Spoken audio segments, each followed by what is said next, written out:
Hey, how's it going? All right, so what's the deal with this? So it's a original MGM Grand Blackjack table. That's cool. Where'd you get it? My mom acquired it from an asset seizure she used to be a bail bondsman back in the day. Doesn't do that life anymore, unfortunately. I bet she's got some stories. She has tons of stories. I'm looking to sell my original MGM Grand Blackjack table. The item is very unique to us because it came from the original MGM that burned down, and thankfully that blackjack table survived it. I'm looking to sell the blackjack table today because it takes up a lot of space in our house. It's heavy, it's bulky, and I don't even know how to play blackjack, so there's really no reason to even have it in the house. It's a weird history because there's an MGM Grand on the Strip right now that was built in the late 80s, early 90s, but in the 70s, there was a different hotel that was the MGM. When it was built, I mean, it was probably the biggest hotel in the world. It sort of revolved around the movies and everything else like that. It was really, really cool because they would play the old black and white MGM movies.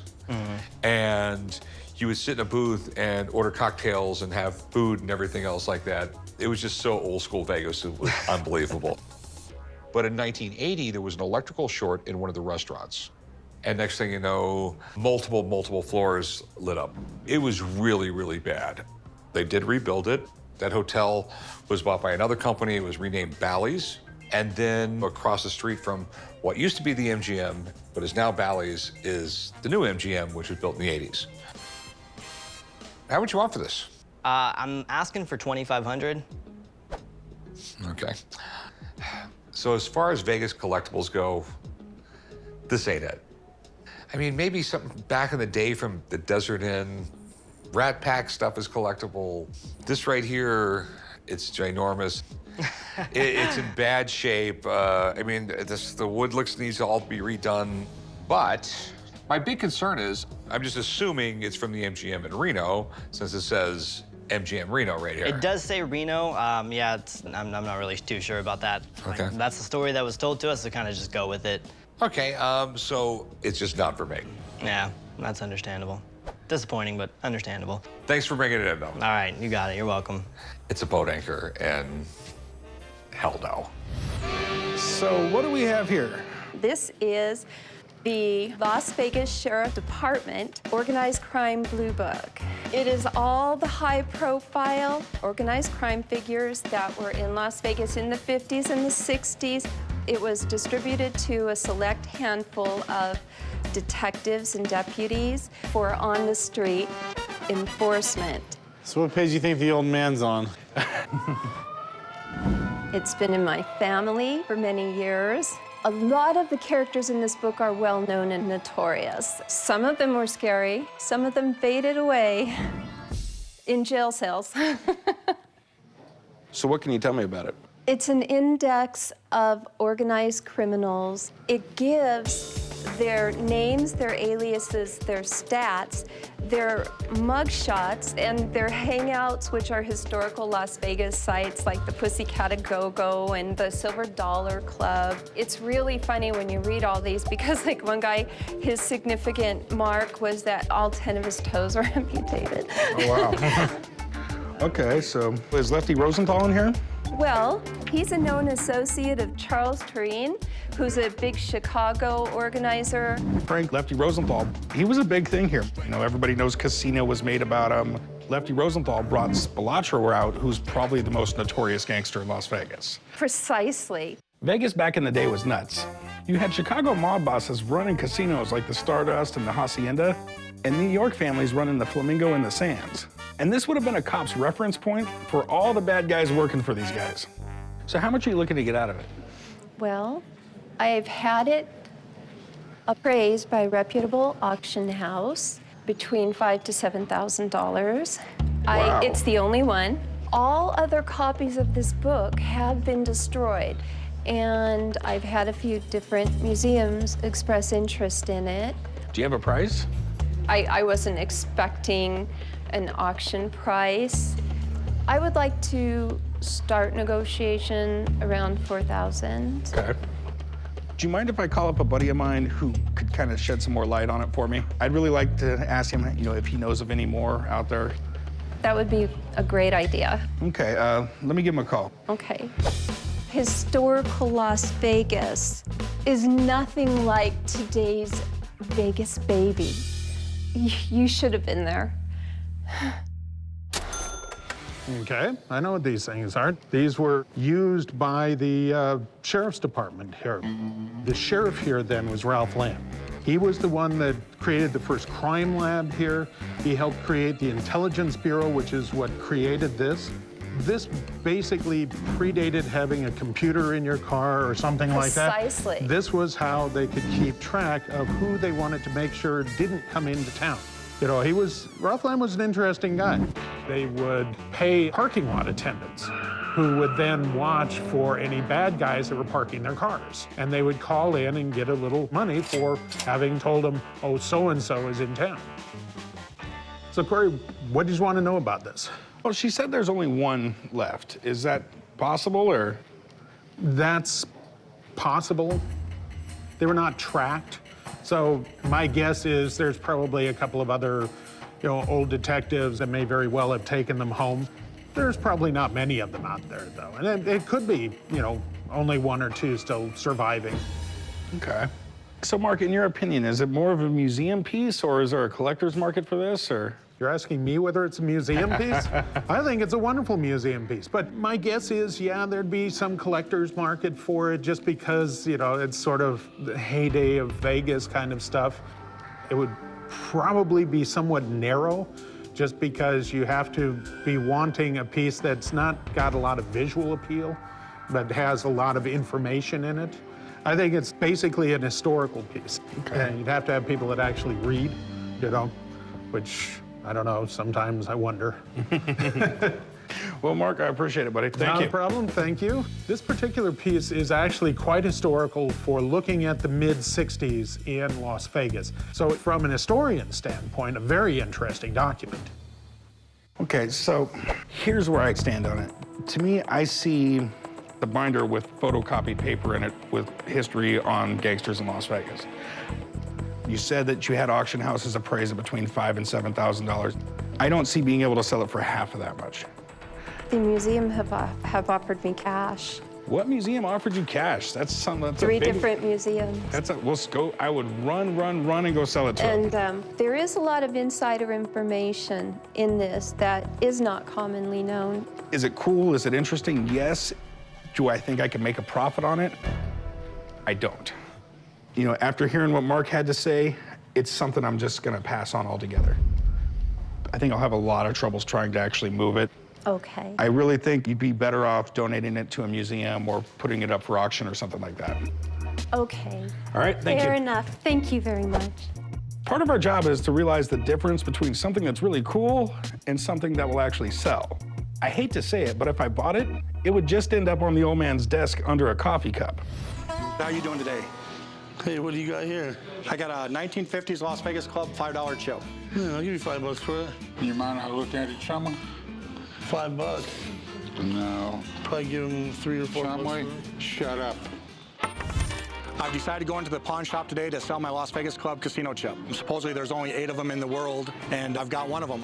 I paid a lot for this chip, but I'm trying to collect chips, and I'd rather have 40 additional chips from different casinos as opposed to tie up a lot of my money in one chip. The Las Vegas Club, which is still downtown, was one of the end places to be. In fact, it's one of the oldest casinos in town.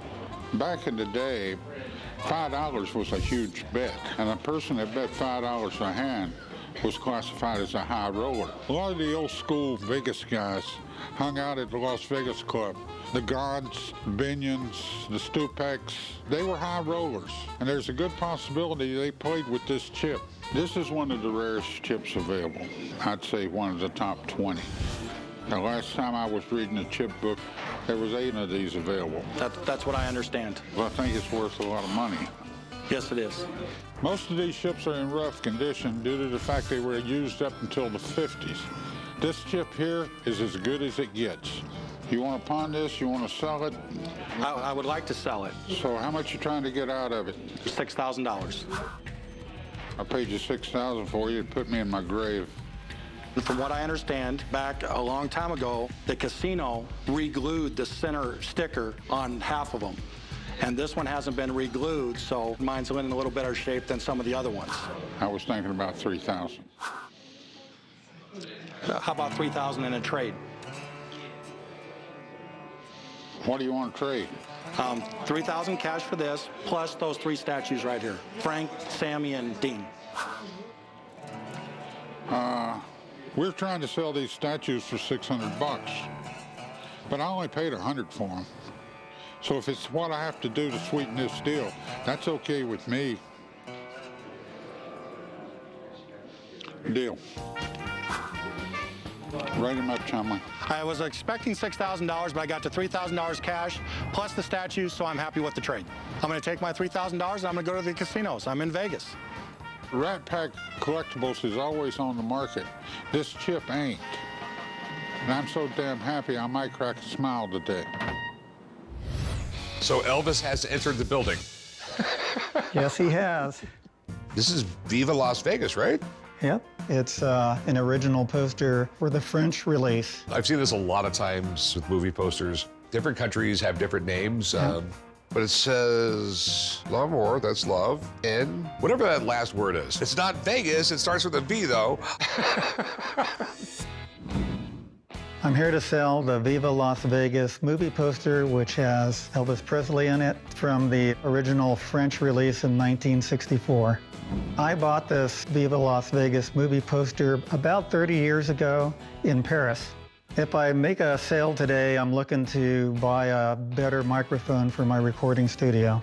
For my French Viva Las Vegas movie poster, I'm hoping to get $500. This is really cool. The character Elvis plays, come to Las Vegas, he's a race car driver. He needs to do motor for his, I think it was a Maserati. He has to get a job as like a waiter, and he enters a talent contest trying to get the money, you know, and falls for Anne Margaret. And Elvis, he wins the race. He wins the girl. They get married and live happily ever after. I mean, most people haven't even seen the movie, but they know Viva Las Vegas. In the 1960s, a lot of movie theaters were actually putting Anne Margaret's name above Elvis Presley. Anne Margaret was on fire at this point. As a matter of fact, she eventually got a nickname as the Queen of Las Vegas. I love everything about it. It's in really good shape. You know, I have a lot of people coming here with movie posters from the 60s, and they're movies that no one knows of. And this is kind of iconic, especially for this town. So how much are you looking to get out of it? I'm looking for $500. Okay, probably a reasonable number. I love the fact that it's a French poster. If you don't mind hanging out, I'd like to get my poster expert down here. I just want to make sure it's not a re-release like in the 1970s or something like that, and get an idea of what he thinks it's worth. All right. All right, I'll be right back. Okay. I've been referred to as the King of Las Vegas. Not really. The King and Queen of Vegas. Beautiful. Love it. Wonderful piece. Okay, so first off, what's the name of a movie in French? Love in fourth gear. Vitesse by itself means speed, but in this context, it's fourth gear. Okay. You know, Viva Las Vegas had a big impression that lasted a long time. Yeah. This, too, excellent artwork. This is by far one of my favorite French movie poster artists, Roger Suby. We're talking about an incredible body of work. This is within the last 20 years of his life, I think, so it's a little more common, but still you can see it, just the saturation of color, the motion, you know, of the racing in the background. It appears to be in pretty good shape. This particular piece was printed on very brittle paper, and you can see some of the yellowing at the edges, a couple of tears in the margin. Usually what happens when it's folded and unfolded, you know, a certain number of times, at the center folds, you start to lose paper. But yours, I don't see any of that. Excellent piece. Okay, so is this from the 1964 release? Oh, yeah. Or? Certainly this is original, the 64. Okay. So the big question, what do you think it's worth? You know, given its condition, they do turn up somewhat frequently at auction. I'd put this one right around $450. Well, thanks, man. I appreciate it. My pleasure, anytime. Thank you. Good luck. Yep. All right, so we're close. Yeah? I'll give you $300 for it. Gosh, you know, I really would like to stick with $500. It's one of my personal favorites in my collection. I'll tell you what, I love this poster. I'll probably buy it for myself. I'll give you $400 for it. That's the most I'm gonna do. How about $450? I'll give you $400 for it. $400, it's a fair price. It's a super cool poster, but like you said, there's a lot out there. You know, I think the lowest I can go is 450. You know, I'll give you the 450 just because I want it for myself. Okay. All right, I'll meet you right over there. We'll do some paperwork and get you paid. Awesome. Thank you. Viva La Pawn Shop. So what do we got here, man? This ancient-looking roulette wheel. Cleaning out my aunt's garage, and we unearthed this. Okay, so your uncle didn't have like a casino in the garage, or didn't have one of those little speakeasy things where you knock 3 times on the door, some guy opens a little window. Can I help? We were cleaning out my aunt's garage after my uncle passed away, and we found the old roulette wheel. I don't have any idea how much this thing is worth. I'm just hoping to get enough to take my kids on vacation. So do you know anything about it? Don't know anything about it. All right, and back in the day, around 1900, turn of the century, they bought these for casinos, and they also bought them for traveling casinos. The traveling casinos, they like followed the railroads around as they were building, because you know you had like 800-900 guys building the railroad. Right. So there was like a wagon train that followed them with a bunch of gambling stuff, a bunch of alcohol, and a bunch of prostitutes. Yeah, that would be the next thing that came. Yeah. It's something a company made. No one looked weird upon it until right around Prohibition, where everyone just started freaking out and getting weird, you know. Let's get rid of gambling. Let's get rid of alcohol. Let's get rid of all the fun things in life. Now there's only some states you can own this. Okay. I know if you're in New York and you're caught with this, you're going to jail. Oh, okay. I love this roulette wheel. It's a piece of American history. And being in Vegas, this thing will sell quick. Did you want to pawn it or sell it? I was looking to sell it. And do you know what you want for it? I was hoping to get like $1,400, $1,500. Fixed up, it's going to be worth $3,000 or $4,000. Okay. Okay? But it's not fixed up. People who buy these things want everything looking perfect. Right. This has to be redone, and all this lettering has to be redone. So, knowing all that, what do you want for it? How about 12? You a gambling man? We are in Vegas. Okay. I'll tell you what. Comes up red, I'll give you 1,200. Comes up black, I'll give you 11. I'm down with that. Let's go.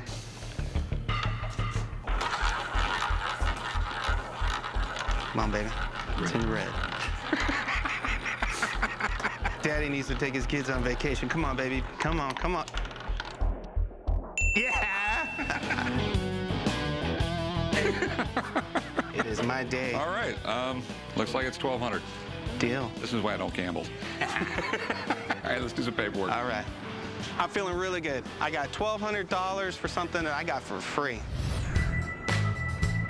This morning, a guy called the shop looking to sell a blackjack table from the old Stardust Casino. I love classic Las Vegas stuff, so I'm headed over with Chum to check it out. This is what I called you about, my Stardust blackjack table. I'm gonna sit down. Get comfortable. Where'd you get this thing? I bought this from the auction that the Stardust had after they closed in 2006. How do you play blackjack? You've lived in Las Vegas your whole life and don't know how to play blackjack.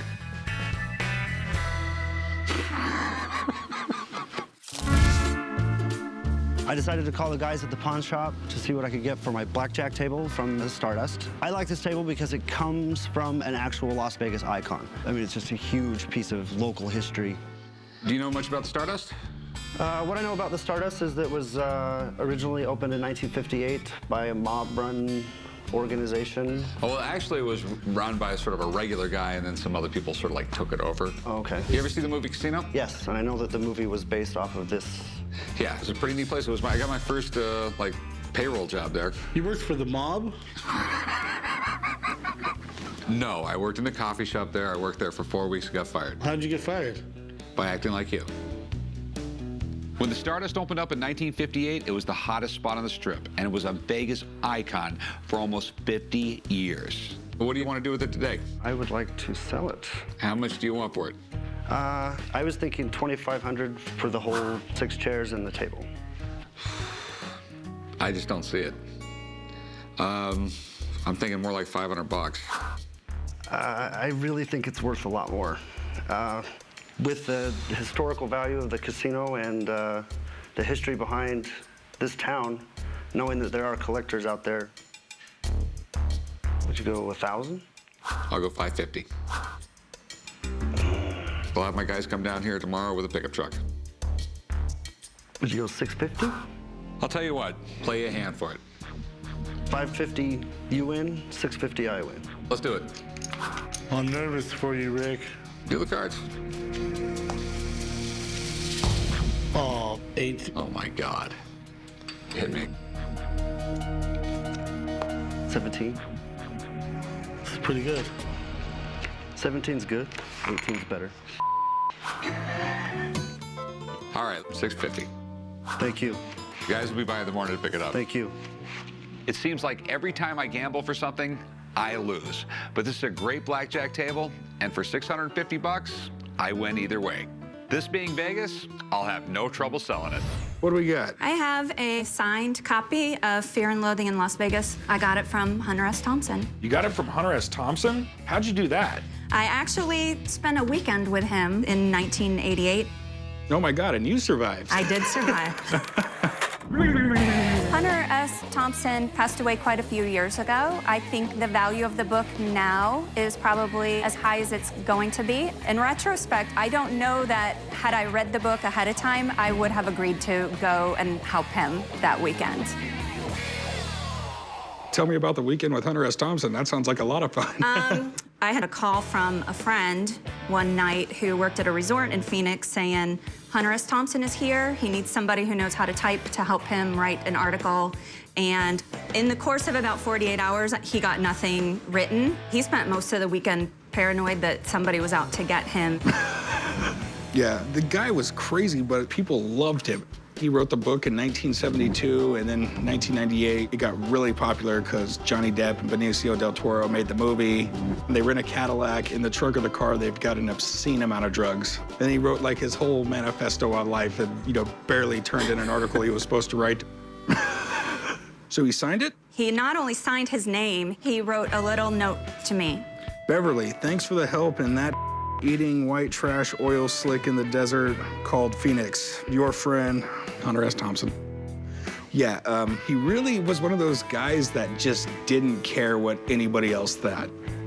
Hunter S. Thompson is legendary, and Fear and Loathing is considered his masterpiece. It's just the stories about a bunch of guys just having a crazy time in Vegas. I can kind of relate to it. So, do you have any idea of what you'd want to get out of it? I'm hoping maybe about $800. I have no idea. I have no idea what it's worth. To be honest with you, the book really isn't worth much itself, but the whole actual handwritten note and it being signed by him, I mean, that's really, really cool. I mean, I have no doubt that someone would want to buy it. I do have a friend, though, that runs a bookstore, and if there was anybody in the world that could tell me what it's worth, it's going to be her. Do you mind if I give her a call? Not at all. I'd actually like to hear what she has to say also. I'm the furthest thing from a book nerd, but I love Fear and Loathing. And if everything checks out, I'm gonna have a real tough time not buying this thing. Fear and Loathing in Las Vegas. And it looks to be an inscribed copy. It is. Hunter Thompson said that he got into writing because it was the only thing he was good at. He said there was no drug he'd ever experienced that compared to the high of sitting at a desk and writing. So he was completely dedicated to his craft. He created a style of journalism known as gonzo journalism. It's not about the story itself, but it's about the process of getting the story that he likes to talk about. Yeah. Hunter S. Thompson is pretty well known in the literary world. His prose is in some cases as good as or better than some of the great 20th century writers. Well, quite frankly, the book, it's a paperback. You could buy that online for $5. There's no collectible value in the paperback itself. It is really about the signature and the inscription. One of the great things about Thompson is that he's not the type of guy to sign best wishes.